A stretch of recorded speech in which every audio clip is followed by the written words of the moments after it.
Hello दोस्तों, general studies mains के syllabus breakdown video में आपका स्वागत है। मैंने जनरल स्टडीज 1 जीएस 1 जहां हिस्ट्री, ज्योग्राफी और सोशल इश्यूज के सवाल पूछे जाते हैं, उसके सिलेबस को ब्रेक डाउन करके उसके टॉपिक्स की लिस्ट आपके साथ डिस्कस की थी प्रीवियस वीडियो में। वो आप डिस्क्रिप्शन से उसको देख लेना। पहले आज हम फोकस करेंगे GS 2 general studies paper 2। GS 2 एक ऐसा सब्जेक्ट है जिसका डिस्ट्रीब्यूशन कुछ इस प्रकार से है: polity, governance and social justice,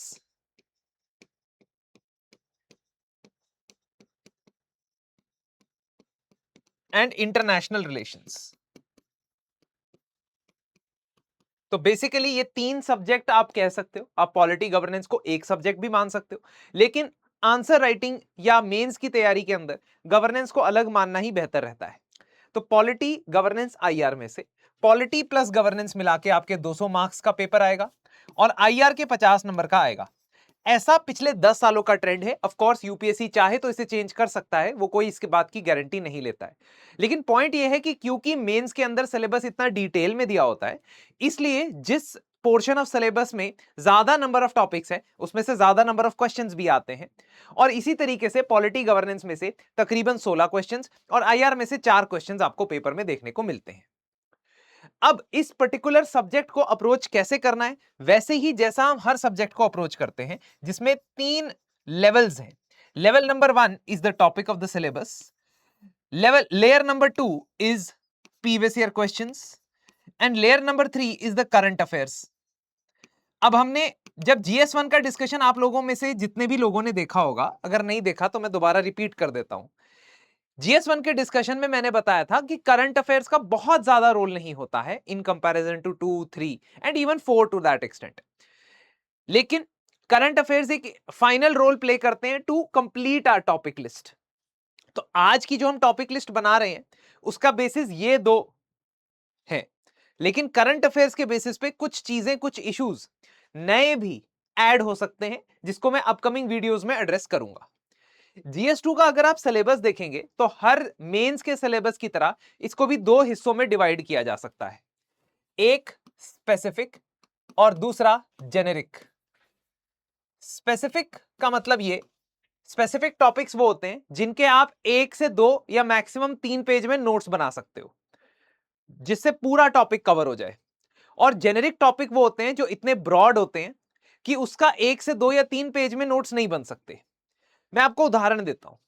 यहां पे लिखा है functions and responsibilities of the union and state. ये स्पेसिफिक टॉपिक नहीं है, क्योंकि functions and responsibilities union level पे गवर्नमेंट क्या क्या काम करती है, स्टेट लेवल पे गवर्नमेंट क्या क्या काम करती है, ये इतना ब्रॉड टॉपिक है कि इसको मैं 1 से 2 पेज में नहीं नोट्स में कन्वर्ट कर सकता। लेकिन मैं separation of powers between various organs, इसको 2 से 3 पेज में कर सकता हूं। इवन डिस्प्यूट रिड्रेसल मैकेनिज्म, इसको भी मैं 2 से 3 पेज में कंसाइज कर सकता हूं। कहने का मतलब है मुझे छांटना पड़ता है, डिवाइड करना पड़ता है उन टॉपिक्स को जो मुझे स्पेसिफिकली अलग से दिख रहे हैं, जैसे powers and privileges of the parliament and state legislature. तो स्टेट लेजिस्लेचर और पार्लियामेंट के मेंबर्स को मिलने वाले collective as well as individual privileges मैं कभी छोड़ के नहीं जाऊंगा पेपर में, क्योंकि वो एक स्पेसिफिक टॉपिक है जिसको लिखा गया है सिलेबस के अंदर। तो मेरी पहली लेयर जो थी सिलेबस के टॉपिक्स, वो मुझे यहां से मिल जाएगी। तो अगर सिलेबस को ब्रेक डाउन करें तो ये टॉपिक प्योरली पॉलिटी का टॉपिक है, ये टॉपिक प्योरली पॉलिटी है, ये भी पॉलिटी है, ये भी पॉलिटी है, कंपैरिजन ऑफ कॉन्स्टिट्यूशंस भी पॉलिटी है, लेजिस्लेचर भी पॉलिटी है, मिनिस्ट्रीज और एग्जीक्यूटिव जुडिशरी की ऑर्गेनाइजेशन ये भी पॉलिटी है। लेकिन उसके बाद कुछ गवर्नेंस के टॉपिक शुरू होते हैं, जैसे pressure groups and associations and their role in polity. Pressure groups का क्या काम है, सेलिएंट फीचर्स ऑफ आरपीए, ठीक है।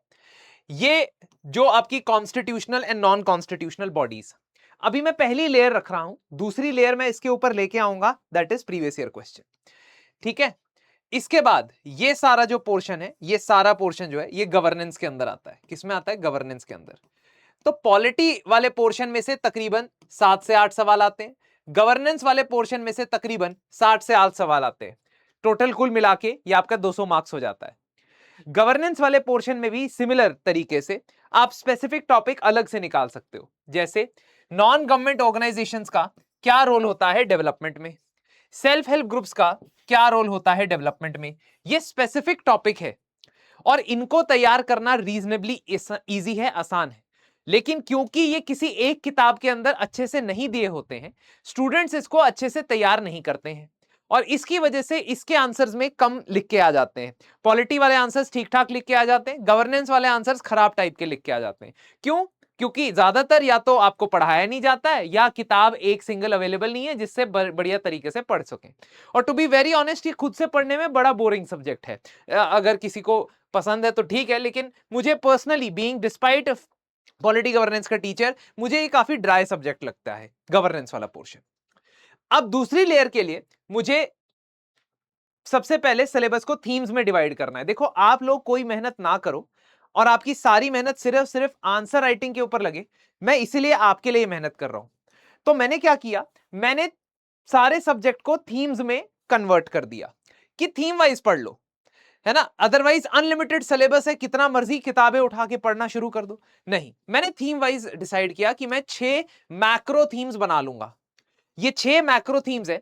Executive judiciary separation of power, जिसमें से 23 क्वेश्चन पूछे जा चुके हैं। Basics of the constitution and constitutional framework, यानी कि फंडामेंटल राइट्स, डीपीएसपी, आर्टिकल 19, 21, ये वाले जो आर्टिकल्स हैं वो। Federal structure and local bodies, इसमें से सबसे ज्यादा क्वेश्चन पूछे जा चुके हैं, that is 27। Centre state relations, inter state relations, panchayat, municipality. RPA, representation of people act, elections और लेजिस्लेचर, इसमें से भी 23 क्वेश्चन पूछे जा चुके हैं। क्वेश्चंस के कॉन्स्टिट्यूशंस के कंपैरिजन में से 8 और कॉन्स्टिट्यूशनल नॉन कॉन्स्टिट्यूशनल बॉडीज में से 24 क्वेश्चन पूछे जा चुके हैं। Don't give it take it as a priority order, क्योंकि यूपीएससी कभी भी अपना तरीका बदल सकता है। लेकिन मैं लिमिट करने के लिए, फिक्स करने के लिए कि मैंने कौन सी थीम कवर करनी है पॉलिटी गवर्नेंस में, मैं इस लिस्ट का इस्तेमाल कर सकता हूं। लेकिन ये तो दोस्तों है मैक्रो थीम्स, लेकिन इसके अंदर छोटे छोटे टॉपिक्स और आते हैं। हर टॉपिक को माइक्रो टॉपिक में भी हमें ऑर्गेनाइज करना पड़ेगा, और वो मैं ऑर्गेनाइज करता हूं इस लिस्ट के द्वारा। वो लिस्ट जो आप मेरे टेलीग्राम चैनल से डाउनलोड कर सकते हैं। इस लिस्ट में जरा आप देखिए कि मैंने क्या किया है। Just a second.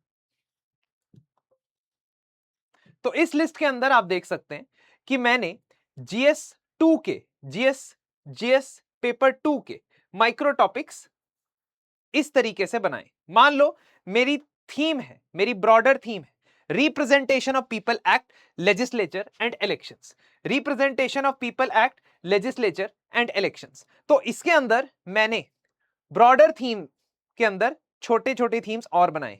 जैसे रिप्रेजेंटेशन ऑफ पीपल एक्ट के बारे में किस किस तरीके के सवाल पूछे गए हैं। ऑलरेडी 2025 में डिसप्रोपोर्शनेट एसेट्स के बारे में पूछा गया। 2022 में प्रोसीजर्स ऑफ डिस्क्वालिफिकेशन के बारे में पूछा गया है।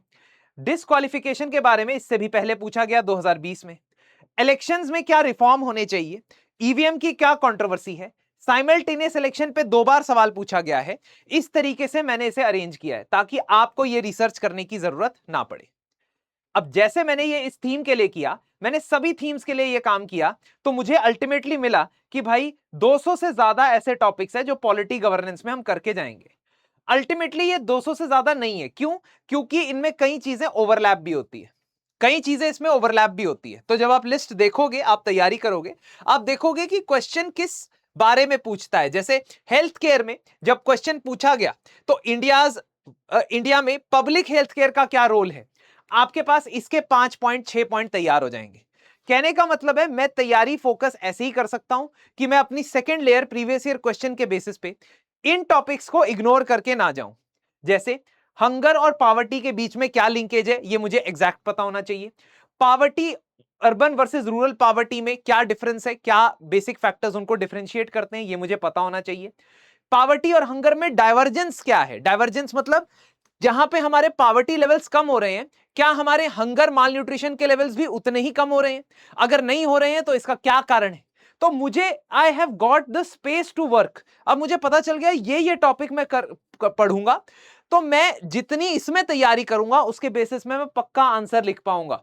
तो मुझे कंटेंट की एक्सटेंट की प्रॉब्लम नहीं आएगी, क्योंकि मेंस में प्रीलिम्स की ही तरह कंटेंट के एक्सटेंट की प्रॉब्लम आती है कि मुझे कहां तक पढ़ना है।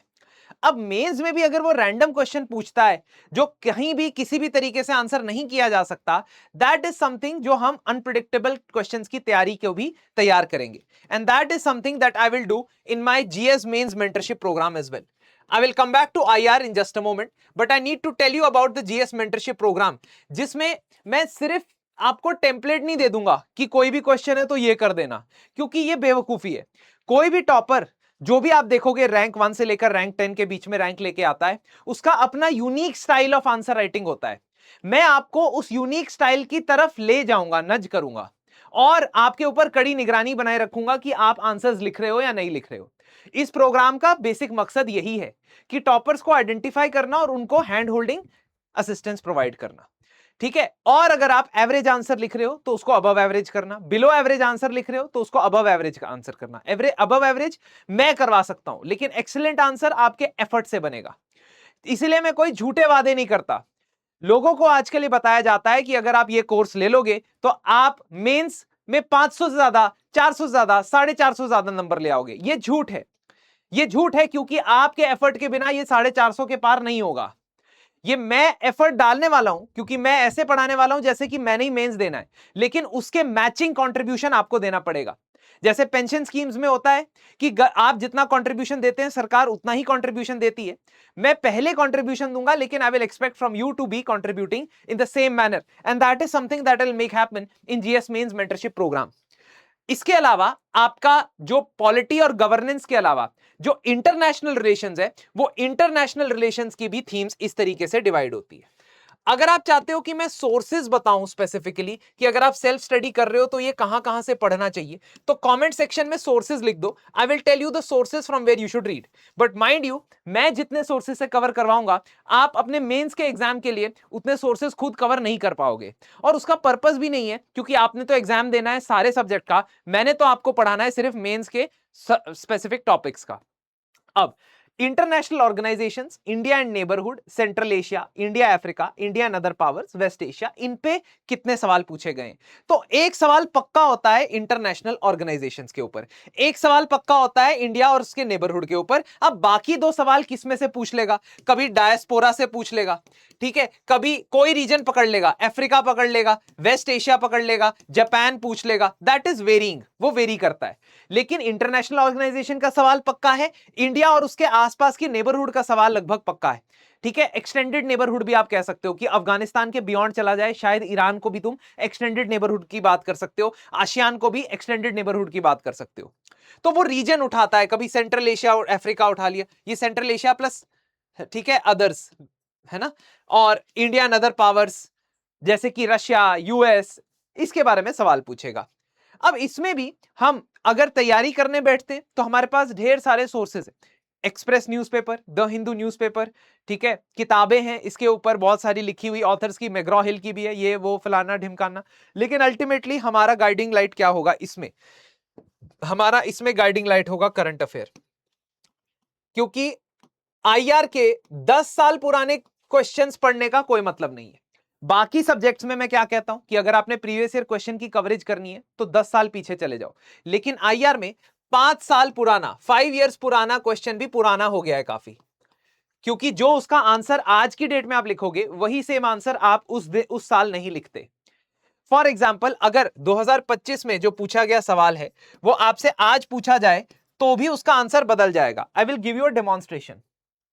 I will give you a demonstration. See this particular list. In this list, in IR, we are seeing this question about West Asia.